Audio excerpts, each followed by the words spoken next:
everyone? Good morning. This is my talk. I'm just here for a t-shirt. It's going to be talking about imposter syndrome. If you're actually here for a t-shirt, I'm going to apologize up front because I don't have any. I do have a book that I'll talk to y'all about a little bit later that I'll get someone out here. I mean, there's a lot of other good presentations clearly going on. So if you're in here, then you probably got that little niggling voice inside your head that's telling you you're not good enough to be here sometimes. So we're going to talk about that.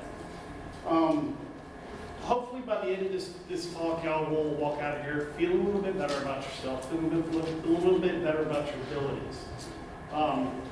Now, the first time that I gave this talk, somebody asked me, they're like, Shawn, how did you come up with the name? It's a cool name, I like that. To be honest, I was doing laundry. I got a problem, because that's not even remotely how much stuff I've collected over the years. So anyway, who am I? Why am I talking to you? All my life, my dad was a pilot, and I grew up wanting to be just like him. Believe it or not, that's actually me. A few decades ago, several pounds ago. About 14 years after that little guy right there, he graduated high school. He earned a prior college certificate, a whole bunch of other licenses and ratings. He spent 6 months in flight school, became a flight instructor, went on to college, graduated with a BS in professional aviation. And then he stuck around that school for a couple of years teaching new students how to be pilots. And then after that, he spent a few years building up, the next couple of years after that, building up a couple thousand hours in airplanes, still trying to get to the airlines. And then he has probably another 2 to 3 times that in actual ground instruction, classroom instruction, teaching other pilots, young pilots, how to become better pilots, new pilots. He was pretty sure where he wanted to go, what he wanted to do at that time. So then fast forward a little bit more, and then roughly around the end of 1999, I was trying to figure out what kind of pilot I wanted to be. It wasn't exactly what I thought it was going to be. I was trying to figure out what I wanted to do, and that's, I took a part-time job working for my brother. He had a web development company, and he needed somebody to fill in for him. And I said, sure, I can do it. I've been doing some light development. I've been a geek pretty much all my life anyway. It's like, yeah, I can do that. And then I just kept doing that. And that's kind of when that little guy became this not little guy in front of you here. So you fast forward one more time, and again, where I'm headed has changed a lot. I've started the geek phase of my career. I was started as a software developer, then I've moved again, more up to the data side. I'm not DBA for the United States Army. I have a handful of certifications.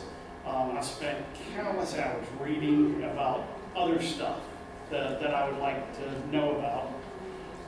I probably have, full count at over 25 years, I've got probably at least 70,000 hours of direct work and side work that I've done in the tech realm. And plus I do it at home sometimes because I like doing it. However, you give me a week, I still, to this day, I haven't been in an airplane in 20 years. I have no doubt that I could teach any of you in here how to fly an airplane. But you give me that same week, and I could probably teach y'all how to get your computer to say hi to you. But really, I'm a database guy, so I probably spend that time teaching y'all the benefits of select star, medium-sized queries that you write to your databases. Which brings me to our topic, actual imposter syndrome. I mean, the first thing we need to do is we need to define it, and we'll take a look at it from both a technical point of view and then a real world view. And then hopefully by this point I'm not going to have to convince y'all that it's really not a good thing.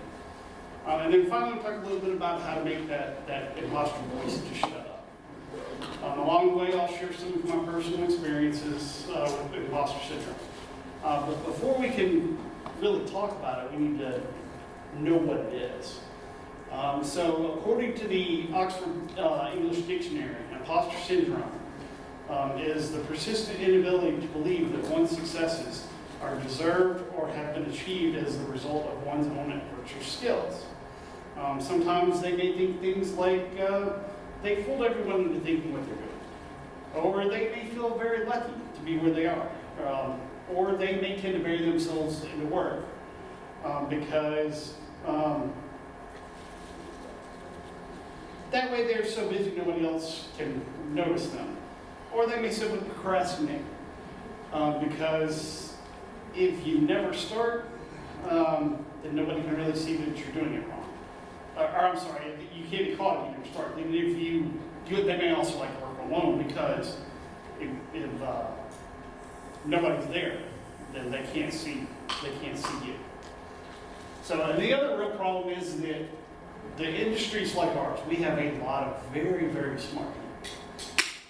And imposters just don't feel like they're one of those smart people, even regardless of what anybody else says about them. I mean, I've had the really good fortune to work with some really brilliant people. It's been really good for learning new things. It's been absolutely horrible for my imposter syndrome. And again, you would honestly think that with significantly more hours working in the tech realm, I would feel a lot more confident about my tech skills than I do about my piloting skills that I haven't even used in 20 years. But really, I guess for me, the biggest thing has been that at the end of every day, nobody's called me yet. They haven't found me out. I can keep my job for a little bit longer. So really, I guess in a nutshell, no matter what happens, imposters, no matter what they've done, they just simply lack a belief in themselves. So now, way back in the before days, back in late 2018, before COVID kind of destroyed what we call a workforce, just through all sorts of different directions. About 10,000 tech employees at some pretty big companies were asked a very simple question: do you suffer from imposter syndrome? And over half of those people said yes. That includes almost 3/4 of the people that worked for the tech employees that worked at Expedia. So imposterism is a pretty real problem. Now, one way to look at imposter syndrome is to kind of compare it to the Dunning-Kruger effect, which, if you aren't familiar with Dunning-Kruger, it essentially is the theory that people, especially really early in their career, just they think they know, they have extreme overconfidence in what they know, because they simply just don't know how much it is that they don't know. They think they're just crushing everything. So as they tend to learn more about their craft, they begin to learn, again, how much there is to actually know and how much they don't know. And then they, eventually, again, the further you go with experience, the more you begin to learn. Now, imposter syndrome is very similar to that curve if you just cut off the left half and lowered everything down to the bottom. An imposter may have a pretty good idea of how much there is to know, because a lot of imposters make it their business to know how much it is that they don't know. And they just think, they look around and they see other people doing this stuff, and they just think they're so much smarter. They simply lack confidence in themselves. So now when imposters do good stuff, there's usually an excuse for why they actually did something good. It was either like luck, or maybe it was a mistake, or really it may sometimes just be leading up to something really bad about to happen. Studies have shown that imposter syndrome tends to begin to slack off around the 10-year employment mark, but again, I've been doing this for 25 years, and I can tell you that every time my boss calls me into his office, I'm like, oh God, I'm about to get fired. So it never really goes away.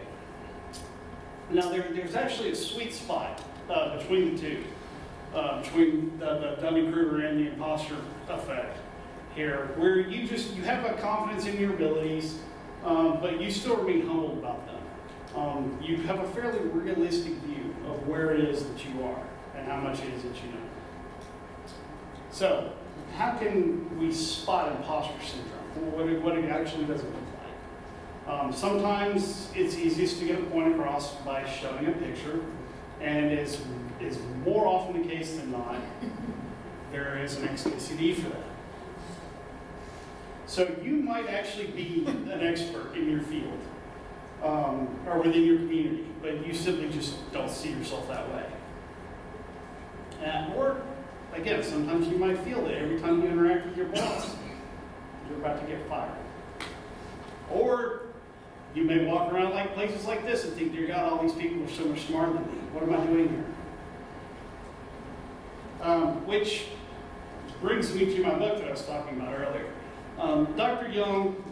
Valerie Young is one of the leading voices on imposter syndrome.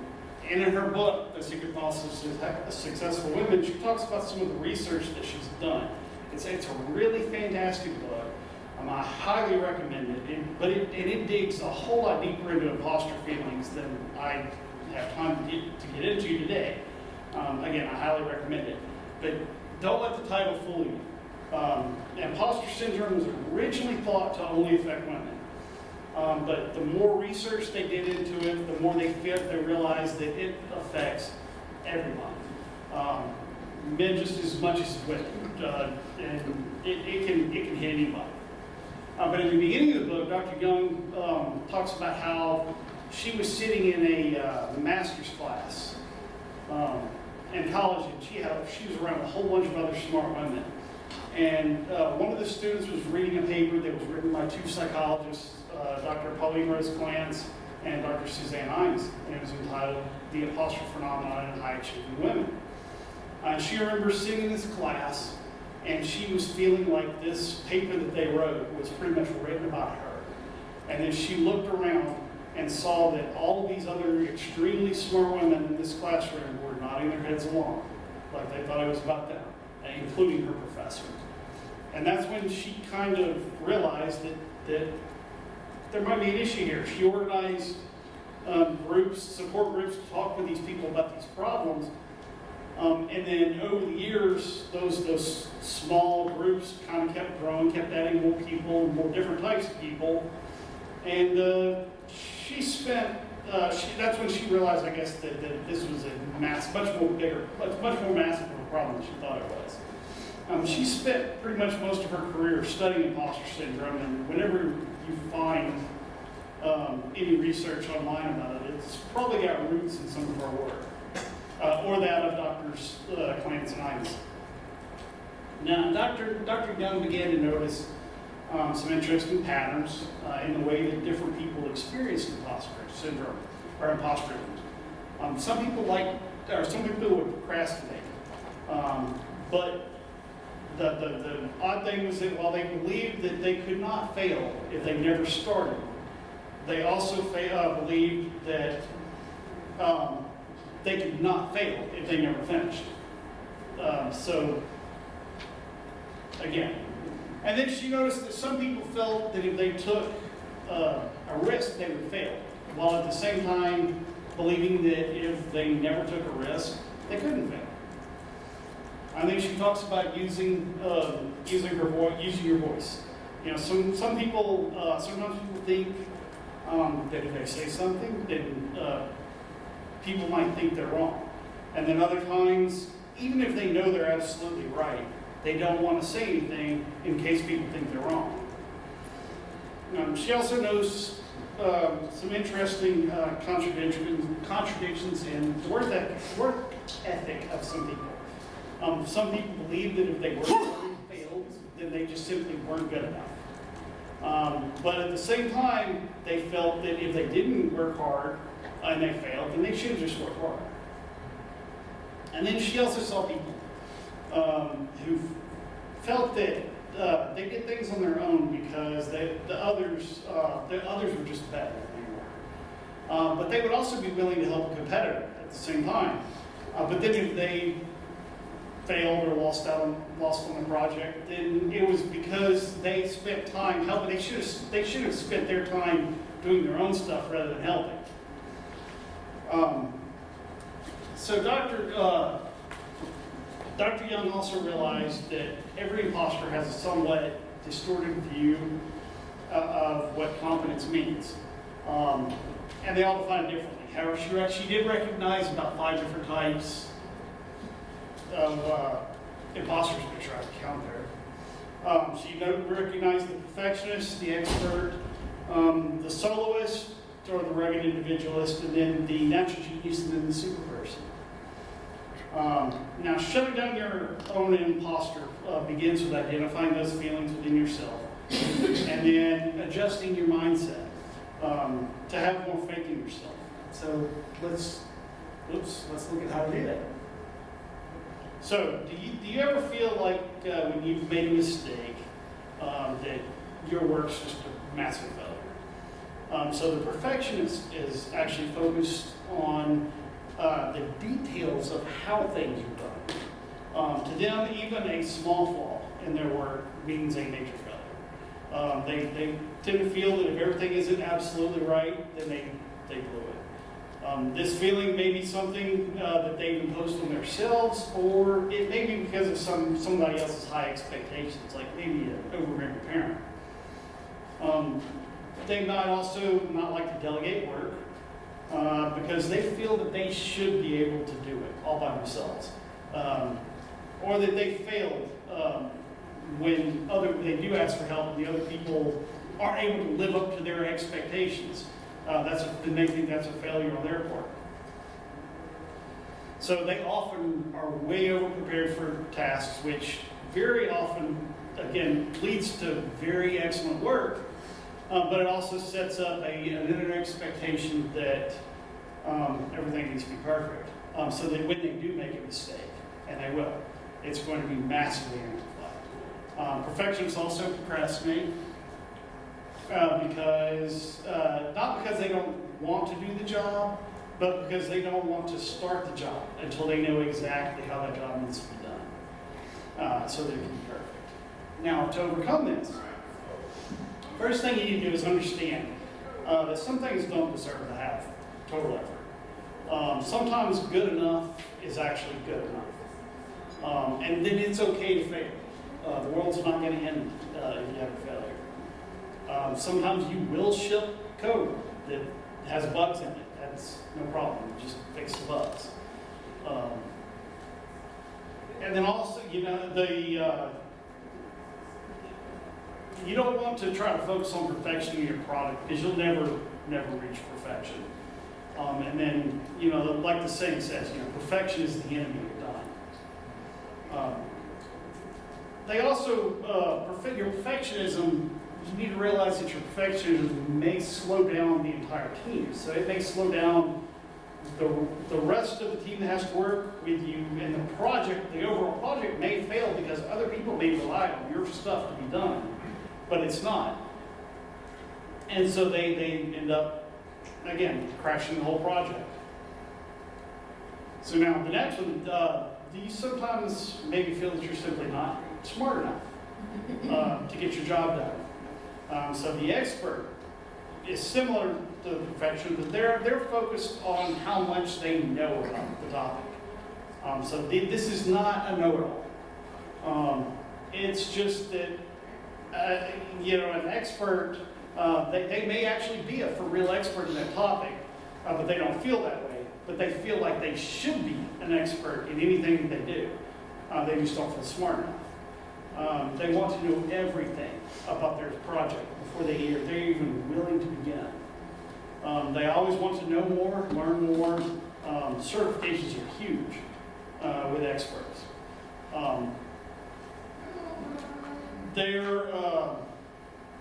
similar to perfectionists, but they're more about the knowledge than they are about the action. But again, they never feel qualified enough to do their job. So to overcome this one, you need to remember that nobody knows everything. Everybody has different strengths. Also, you need to learn where your limits are.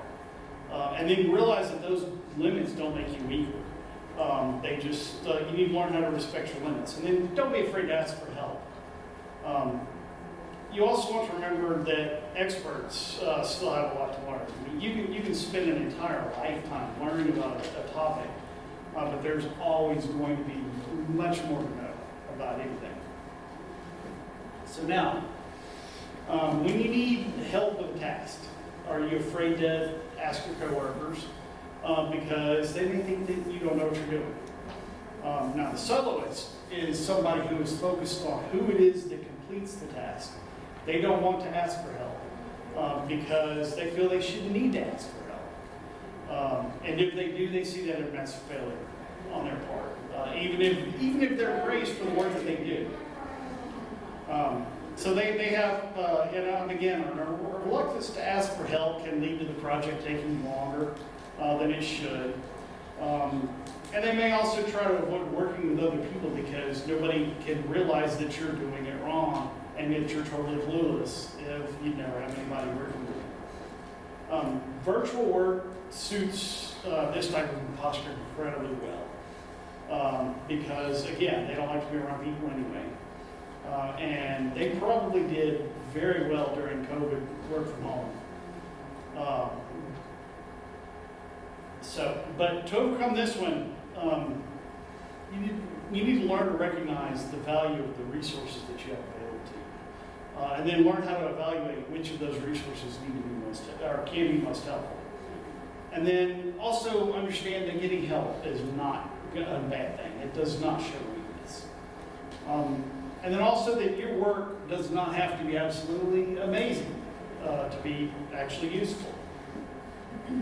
So, do you sometimes feel that your job is easier for your coworkers than it is for you? I mean, shouldn't your job be easy for you? Now, the natural genius is focused on how easy the task is. They have an over-reliance on their inherent abilities, and they feel that they just aren't smart enough to get their job done if the task wasn't easy for them. That if they were a real programmer or whatever, then they shouldn't have had to ask for help, or they shouldn't have had to, it should have been just easy. They should be able to knock it right out. So they feel like a failure if they don't already know how to do something, even before they even start doing it. And if they struggle too much with the task, they often get disheartened and just give up. Now, to overcome this one, it's important to realize that more often than not, things are going to require effort. And it may take some time to be successful. That's not a weakness. That's just simply learning.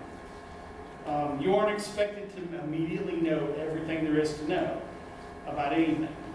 And just because you hit a roadblock or something's hard, that doesn't mean that you failed. And then practice. I mean, like the perfectionist, your 10th try is going to be significantly better than your first try. So now, you take on as many tasks as you possibly can so that you can seem like you're getting things done. The super person is very focused on how many roles they can juggle at the same time. They feel like they should be able to do it all on their own. And then to be useful to a task, they have to be able to do every role and do all of them very well. This sort of imposterism is often felt by working moms. These imposters are also very susceptible to burnout because nobody can do the work of multiple people for very long. These people were probably mostly impacted the ones that were most impacted during the COVID quarantines because there was nobody there to keep their overwork in check. They could essentially burn themselves out in relative obscurity, and they probably quit soon after coming back to work because, again, they were just exhausted.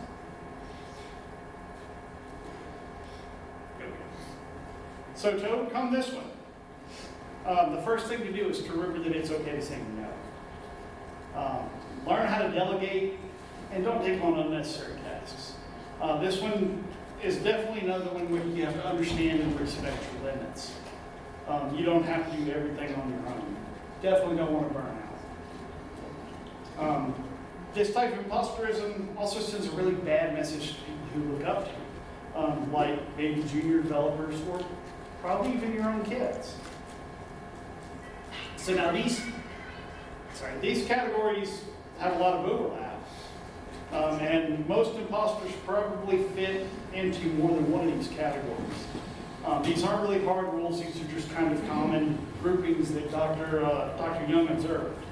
But you want to ask yourself, what kind of imposter am I? The more that I've learned about imposter syndrome, really the more I've tried to pay attention to what feelings I have and all that, the more I see pretty much every single one of those behaviors within myself. So, who are imposters? Most people who experience imposter syndrome are often very intelligent, very capable people who work in difficult fields. And I think any of us in here would agree that IT definitely fits that bill. As I said earlier, it was originally thought that imposter syndrome only affected women, but later research showed that it affects men just as often as women. And then at some point in their career, about 70% of people, which is quite a lot, have experienced some form of imposter syndrome. So I originally began thinking about imposter syndrome a lot of years ago. Back in 2012, a coworker of mine invited me to a .NET conference. And at the time, I was a cold fusion developer. So .NET wasn't even remotely within my wheelhouse. But there were some non-.NET sessions that sounded pretty cool, so I decided to go. I knew exactly one person at the entire conference, and that was him. That was my friend. Now, the keynote speaker for that event was Nick Bradbury, who was the creator of the IDE that was used by a very large percentage of the people who were developing cold fusion at the time. And at the very beginning of his keynote, he mentioned his work with that IDE and with the language. And so I was like, cool, he's finally thrown the lifeline out to me about something I actually know what I'm talking about here. And so I went, woohoo! And every freaking head in that auditorium turned to figure out who the idiot was that cheered for cold fusion. And so I did the only self-preserving thing that I could think to do, and I looked to my right at my friend.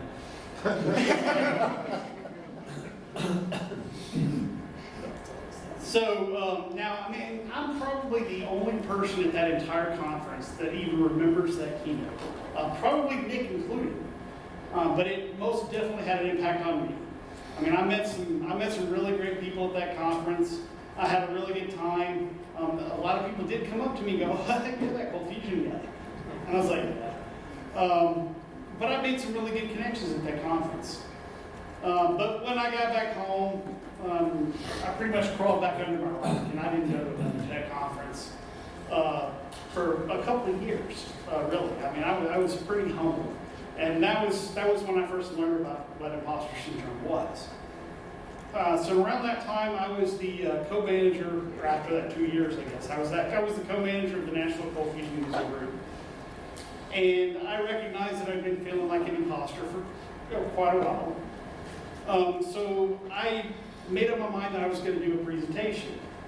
And I was going to talk about imposter syndrome. There were two conferences that were coming up. The first one I'd already missed, the call for proposals, so I couldn't submit to that one. But that one had a woman there that was talking about imposter syndrome. So I was like, cool, I'll go to that one. I'll listen to her talk. Maybe I'll pick up some good ideas, and then I can take them into my talk, and I'll submit to the second one. So I remember that I was sitting in her talk, and I'm realizing that I am a completely different demographic than this one. I do not belong to any of the underrepresented groups that typically, or that they tend to experience imposter syndrome more intensely. And I thought to myself, what right in the world do I have to talk to anybody about imposter syndrome?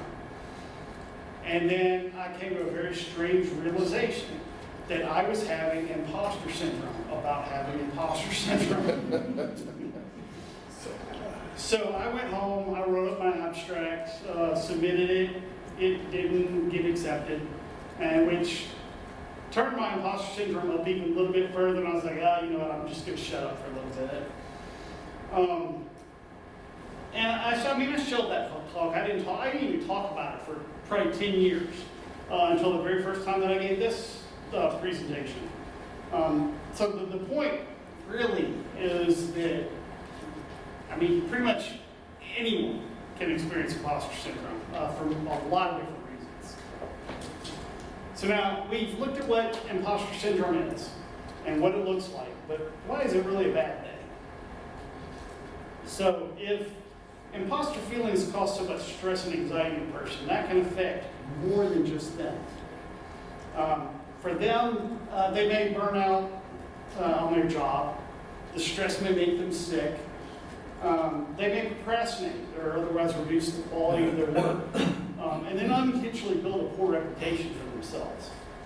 They may develop self-esteem issues because of these problems. And then at the very extreme end, they may become disgruntled with their work. And then that further erodes their reputation. This may cause them to miss opportunities that they would have been more than qualified to handle. Or they may fail because they simply didn't take risks that they probably should have. Now, for the employer side, employees are there to get the job done. And if they're doing a poor job or missing work, then that may cause customer issues, which is definitely not a good thing. So ultimately, that employee may be fired or they may leave.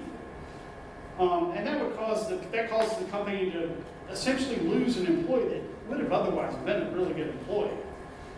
It would have been a good asset.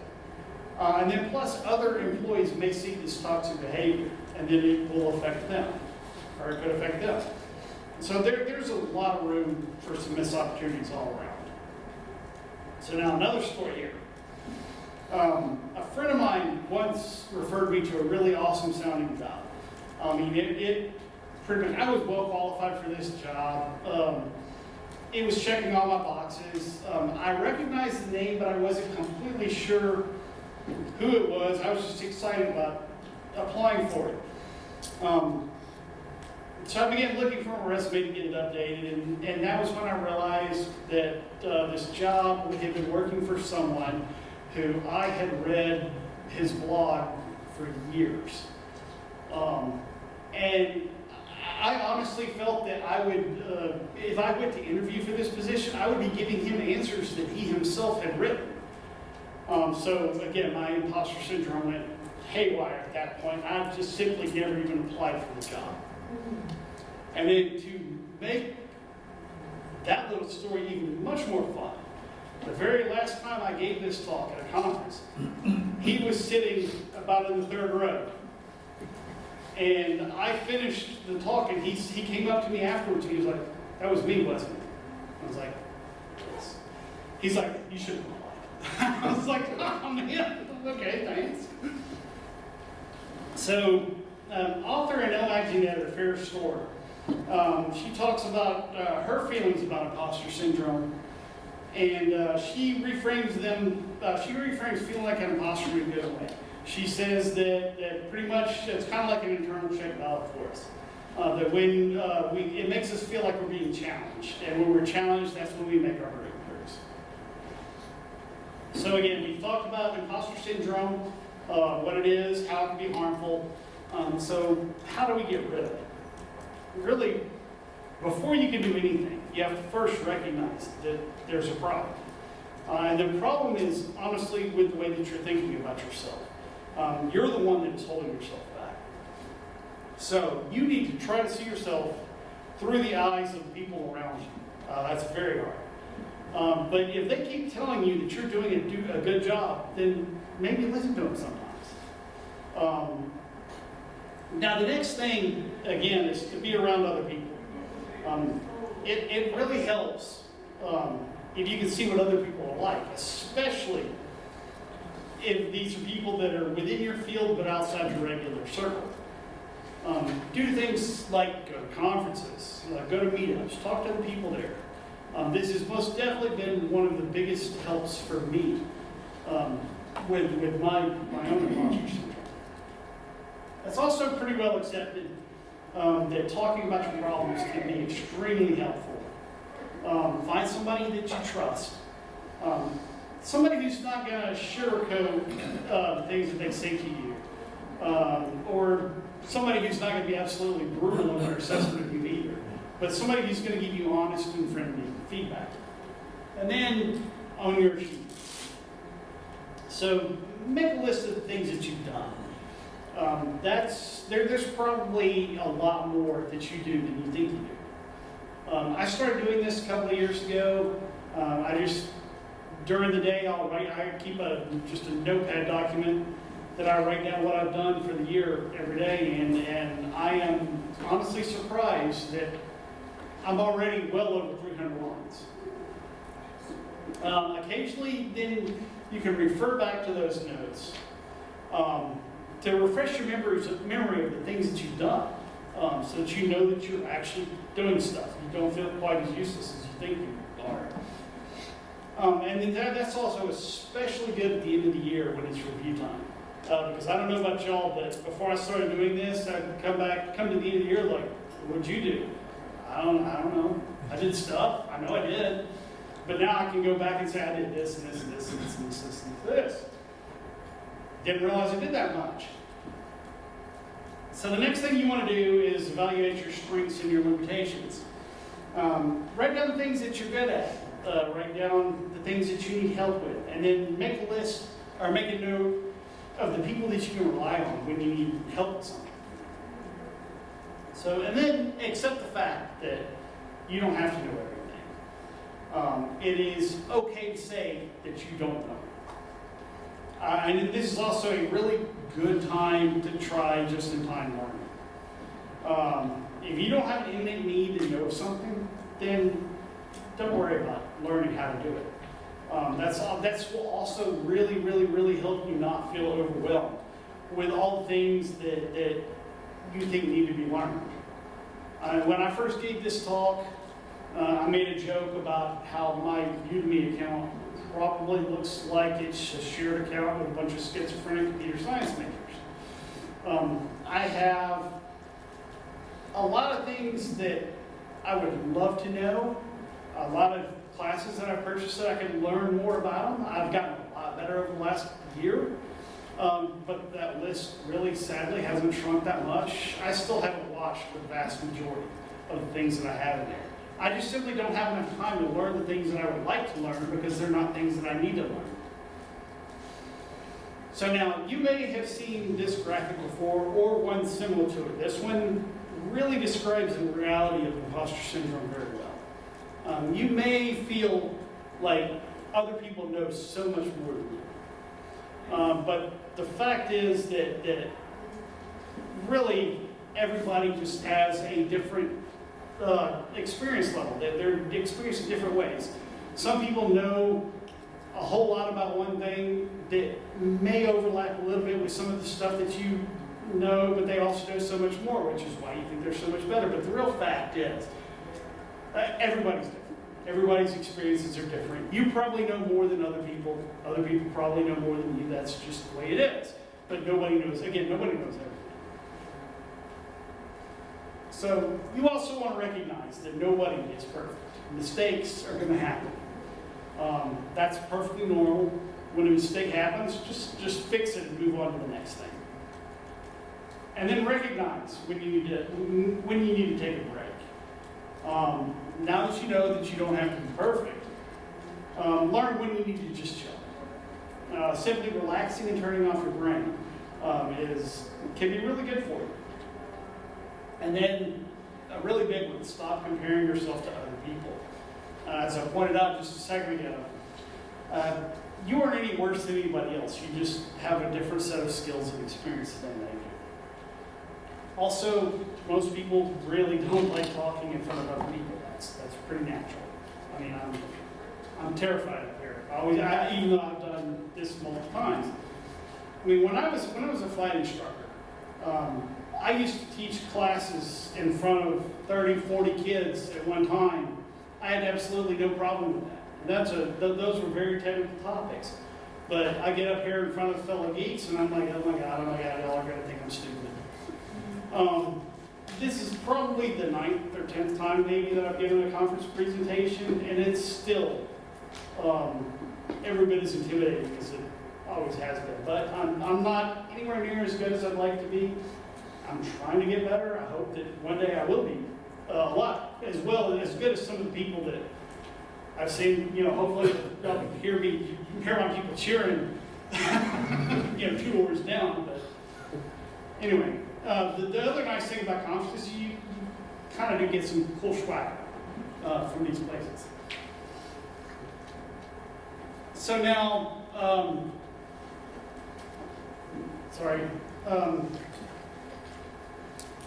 if you've been doing this for any length of time, you've probably gained a fair bit of knowledge from some of the more well-known voices inside your community. You've read blogs, whatever. People who regularly blog, speak, or simply well-known names because of their activity. Some of these people may have been built up into a bit of a celebrity inside your field. And really rightly so. I mean, they've made themselves a name in the pantheon of geekdom, and whether they admit it or not. And there may be some of those people in this room right now. You just simply may not feel like you're able to even talk to somebody like that. You're just not on the level to have a conversation with them. You don't want them to think that you're an idiot. So my advice to you is to talk to an idiot. So, one more story. Back in roughly 2015, I went to a big conference. Again, I met some really good people, like I usually do. I was having a blast at the conference, and they invited me to go out to dinner with them. So I was like, cool, okay, I'll go. And we're getting ready to head out. My imposter syndrome was really high, because again, these were really smart people. I was like, okay, I can wing it through this. I'm not going to say much. They won't know I'm an idiot. This will be good. Then as we're getting ready to head out, one more person messages the group and says, hey, can I go? And they said, yeah, sure. So again, now over the years, I've had problems that I've referred to a specific person. And I've referred to their blog and their writing quite a bit. This person is one of those very well-known voices in the community. And when I found out that he was the one that was coming to have dinner with us, my imposter syndrome was already 9, 10, whatever it is, just like shot way up to 15. I mean, I almost bailed on going out to dinner completely.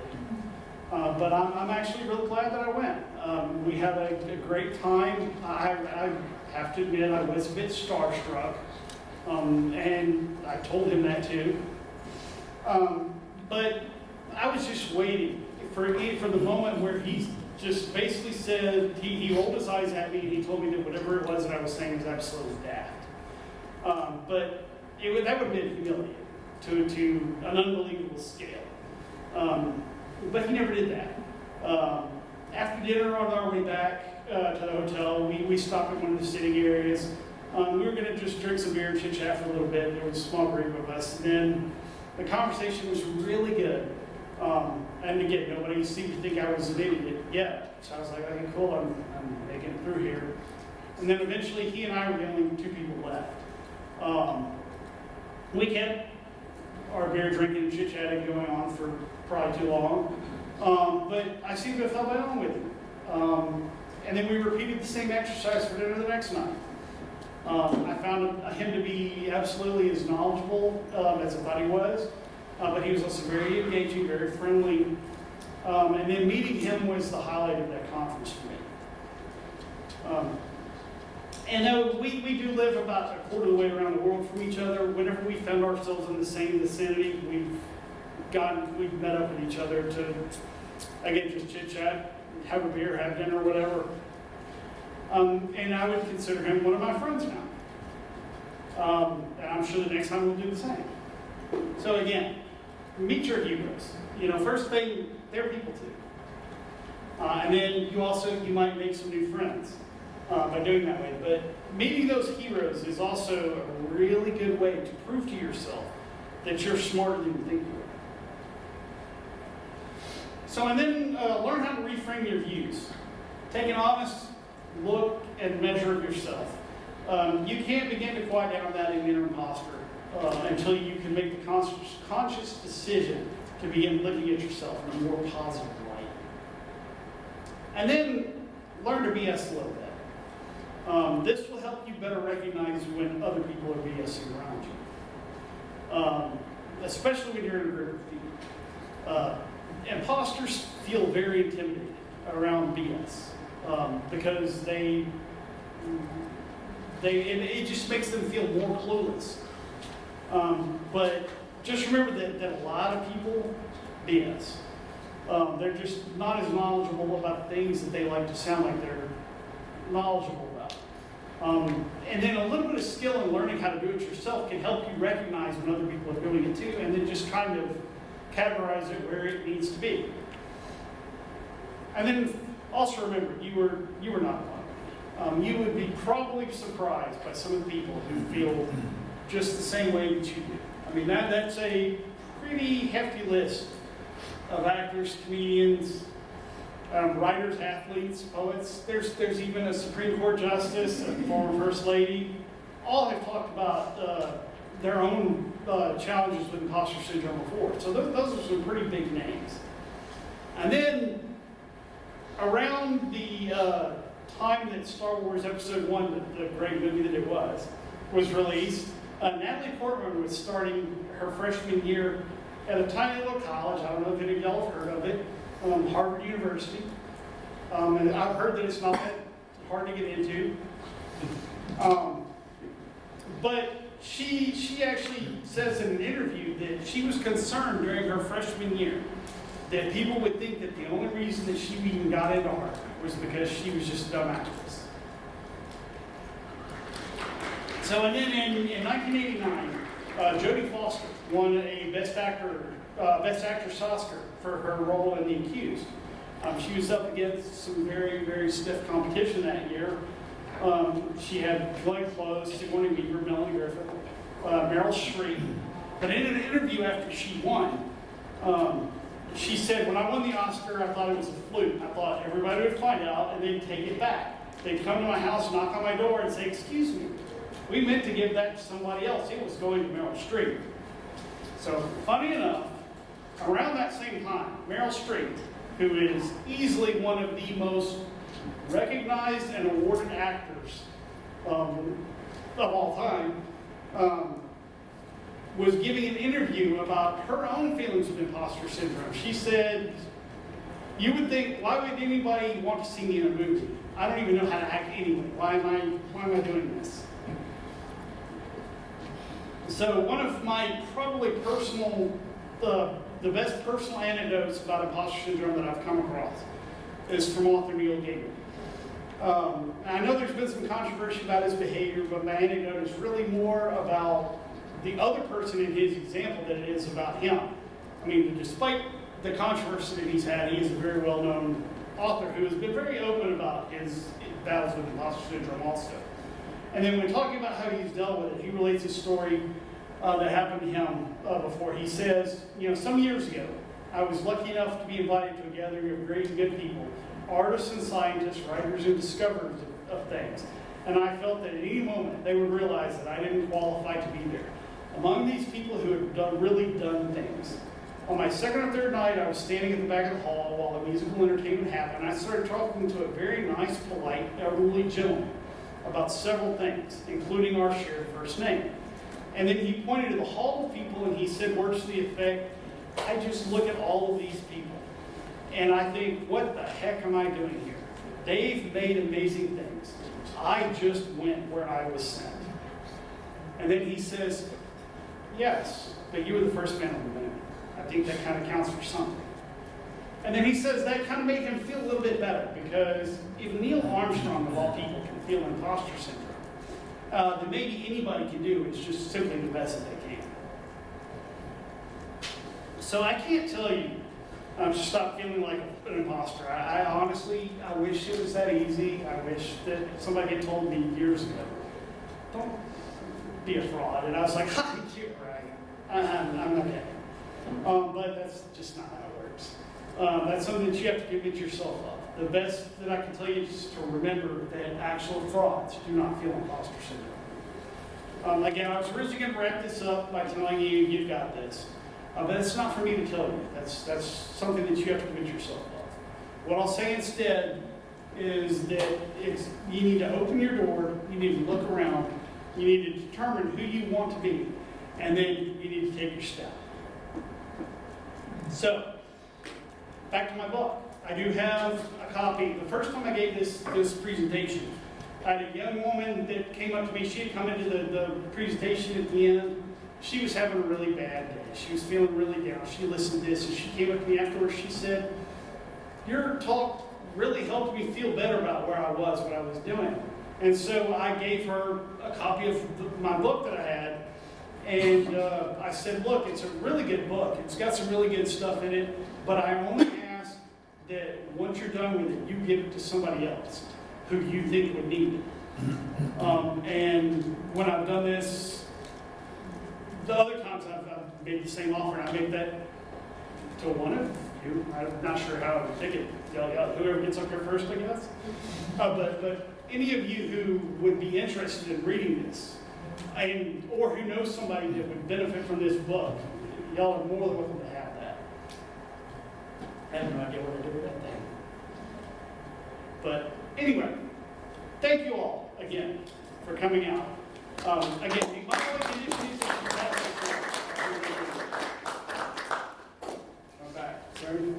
So again, thank you. And also to your sponsors.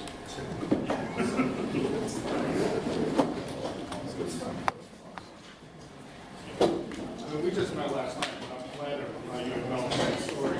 We've done a lot of drinking, a lot of dinner. That was quick, wasn't it? Who was it? You what? Who was the person? The one that did. Carol, yeah. Oh, his name was Adam Cameron. He's a New Zealander. So some of my favorite voices I do is put my name in it. I see. I thought about doing that.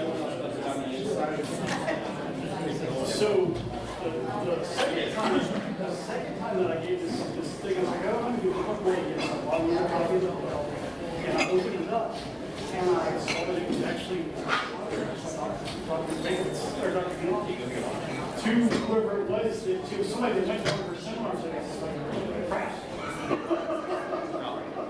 I dare you to walk down to the bodybuilding, find the biggest bodybuilder, just hand it to him and walk away.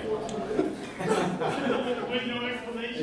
It's the male one right now too, yes. Just walk away. We might need to have a recipe for it. Yeah, right. So oddly enough, at the last convention that I did this presentation at, there was also a bodybuilding convention being done. Really?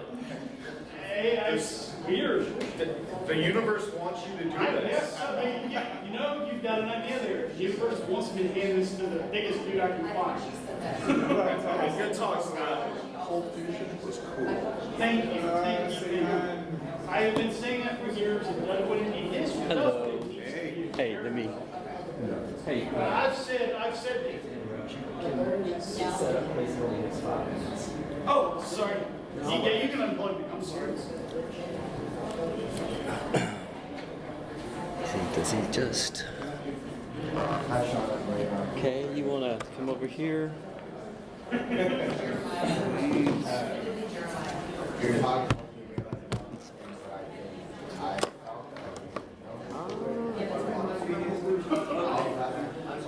But again, You're welcome.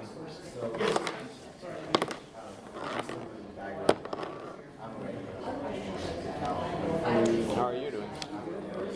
Doing good.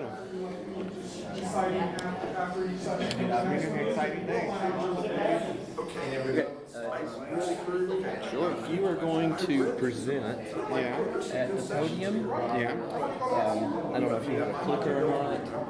No. If you don't, then you'll have to present down here.